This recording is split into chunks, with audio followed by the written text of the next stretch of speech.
Welcome back to semi-final action from the Hasseröder World Pool Championship 2002. It's Francisco Bustamante against Ching-Shun Yang. We join them with the 11th rack in progress. The score tied at 5 racks all. Well, now, why didn't we see that one? Because he was trying something else. He would not have played position on the 2-ball that way had he intended that shot. Once again, with so many balls over so many pockets, there was always the chance of something happening.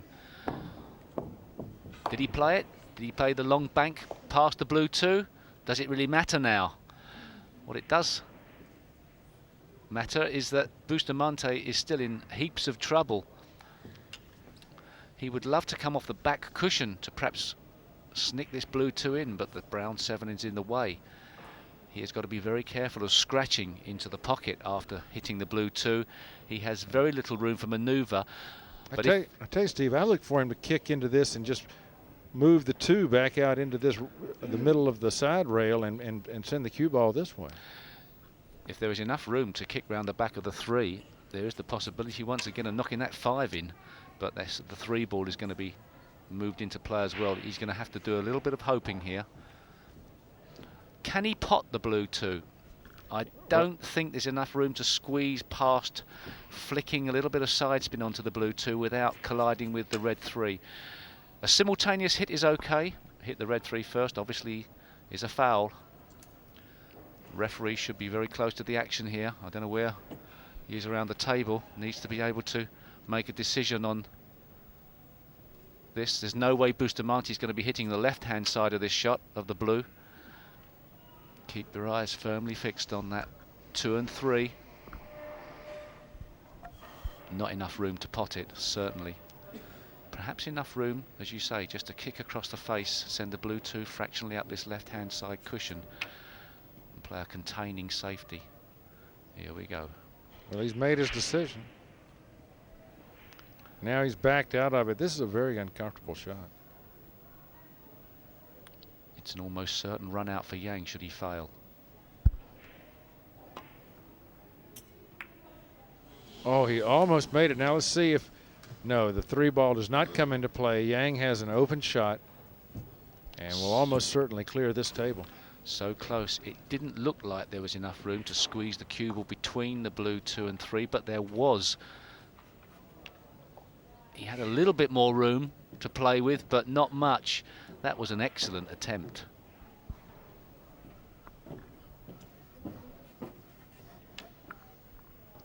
Yang looks like retaining control of the break-off. I know there's a bit of work to do, but it's not difficult work for a player of his capability. No, he doesn't need to study this too long.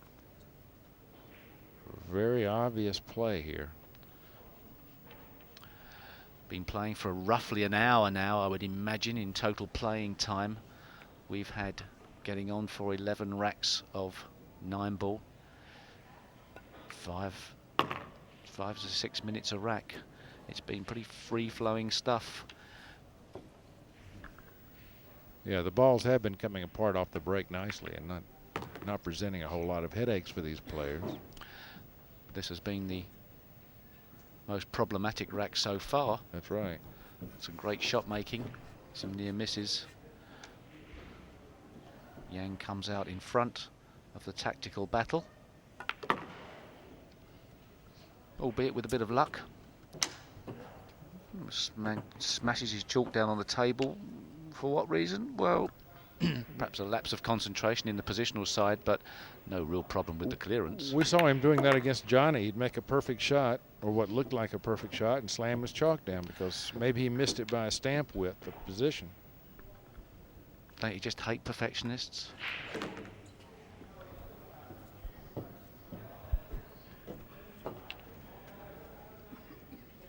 Yang will drop this 9-ball in the corner pocket for the narrowest of leads.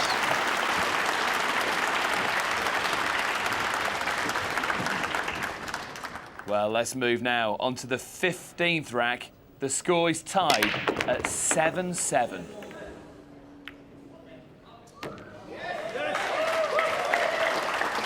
Another great setup for Francisco Bustamante.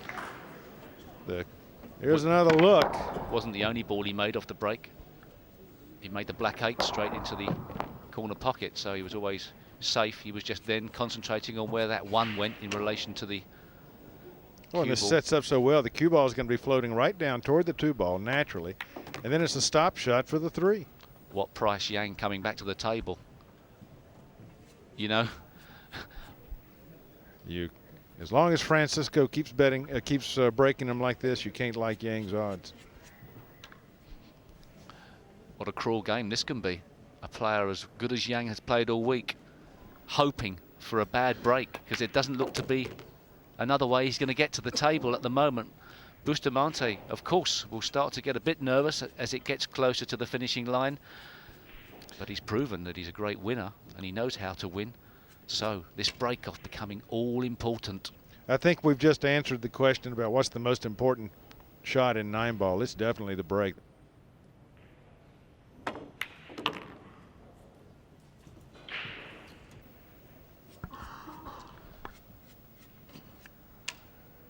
Bustamante is going to float down table to take that green 6 off the table next. The lead looks like changing hands again. Yang won the first. Bustamante won the next 5. Yang won the next 6. And all of a sudden, Bustamante looks like winning 3 racks on the spin. Perhaps would like to be a fraction more down the table, but with a bit of spin, he can hold for the 7. He'll kill it with just a little bit of right. And once again, he has a stop shot to get on the 9 ball. He'll float over to the rail, though, and come back out onto the table. Nope, he did stop it.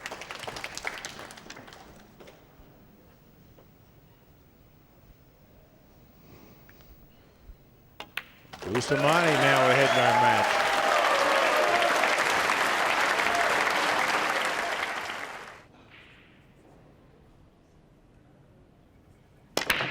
Wow. Cuts open another rack to absolute perfection. Look at this. Well, with this kind of break, things get pretty darn easy out there. Always the possibility of a ball colliding into that 1, to the cue ball, sorry, and a little bit more work to do with the 3 ball, but nothing out of the ordinary. Perhaps drawing across the face of the blue 2 to line up dead straight in position, and then he would have the perfect angle to just stop the cue ball dead for the 3. Then the rest of the rack is a formality. One good positional shot, especially the weight of delivery, changes. Oh my goodness, that was... It's falling for him, but he was a little bit worried when he released that cue stick. And actually the way he's played that, he played with a lot of inside English. You can see the spin on this. Oh, there's a bit of outside there actually. Trying to line up the cue ball and the blue 2. He's now got the chance of potting the blue 2 and colliding into the 5, which stops him in the right position for the red 3. It's the same sort of angle he's trying to achieve. Oh, it was dead straight. He didn't need to, but he didn't roll through far enough. Yeah, now he's got a difficult bridging situation. He's jacked up over that ball. A little bit of tension there in the last 2 shots. One was a little bit offline. That one was a bit off pace, and you could see him willing the ball forward as he knew he was going to pot it. But now he's got an awkward position, bridging over the top of the 5. Oh, he's off again. He's just praying that he gets them in. He's done the hard work. Now he's just got to hold himself together. He was up quite quickly off of that.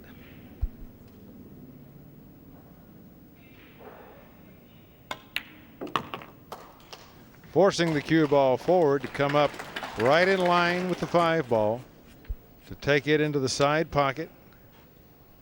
A little bit of a stun draw for the 8 ball. 9-7. Very much on the cards. Bustamante will have won the last 4 racks.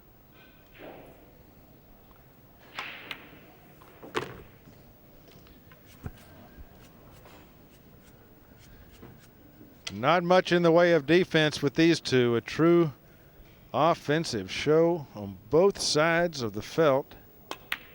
Wow.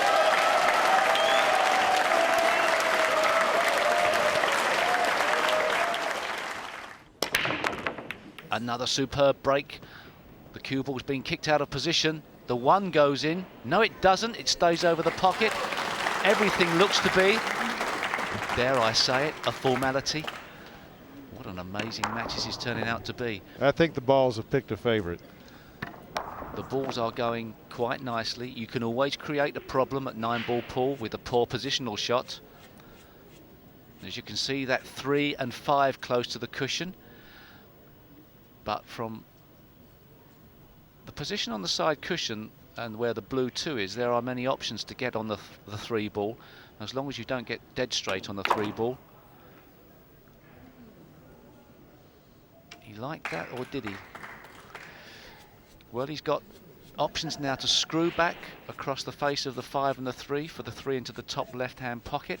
Depends on the exact angle. We can't see from our screen. Is it dead straight? He can run through with top spin off of 2 cushions down the bottom of the table. That was a big shot. Drawing the ball across. He's got enough of an angle to get out for that pink 4. This is a brilliant performance by Bustamante.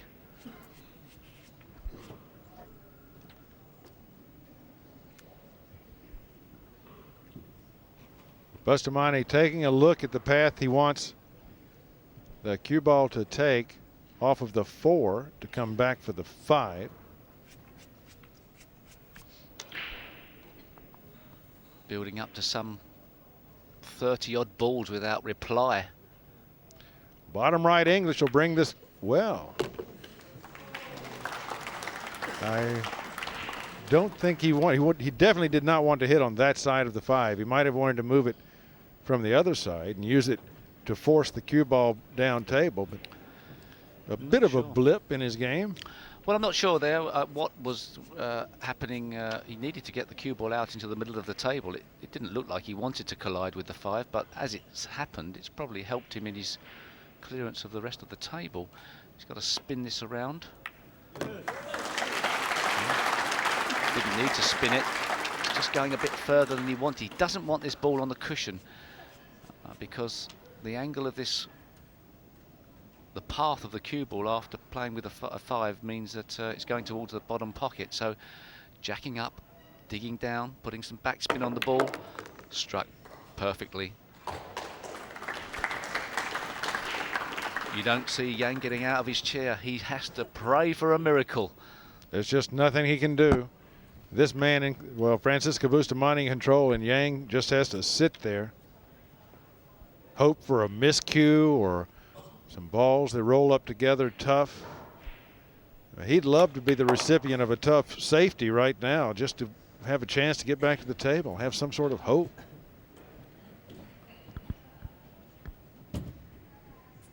I don't believe he's going to find Bustamante leaving any balls on the table after or all the balls on the table after the break.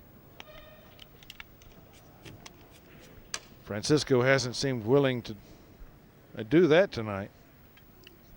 Bustamante is one good break away from winning this match should this 8-ball go in.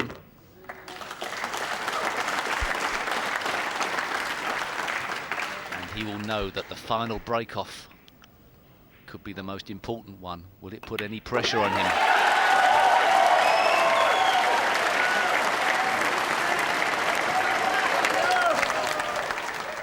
Are these the eyes of your winner? Big break. 2's in. He's on the 1. 3's gone awkward. The 6 ball is taking away part of his pocket as well. Here you see how the ball's set up. 1 ball comes out nicely, but watch the 6 ball. Well, I think it goes. Trouble is, how to manufacture position on the 3. It would be easy if he had a full pocket to play with inside English to run across for the 3 ball. Look at the bottom of the screen for the order of balls left on the table. 1, 3, 5 on the next 3 balls. How much room has he got for manoeuvre past that 6? Well, he's finished studying the shot, and oh boy, he slides it by that 6 ball. And baby, that could be all she wrote. Look how close he comes to that 6. Bustamante taking his time, steeling himself for a formality of a clearance.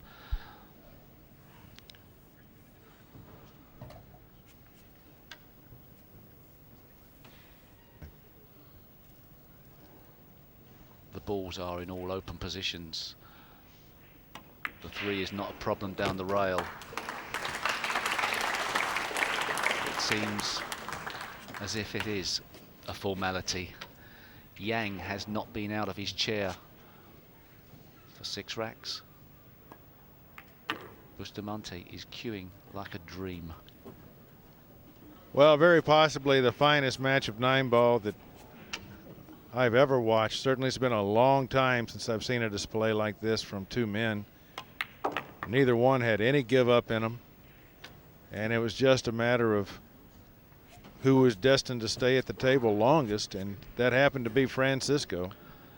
Well, we didn't see, I think, one potting mistake, did we? I can't remember one potting mistake. No. Just a few safeties have gone awry. The occasional decision. Bustamante 2 balls away. He's got the ideal angle on the 8 to come off 2 cushions to line up on the 9. And he is in the final to play the winner of our second semi-final between Earl Strickland and Okamura from Japan.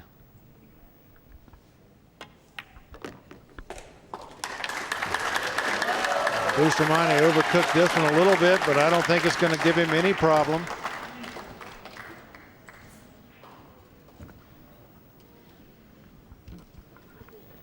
He'll go back, put a little fresh powder on his hand. No time for a sticky stick.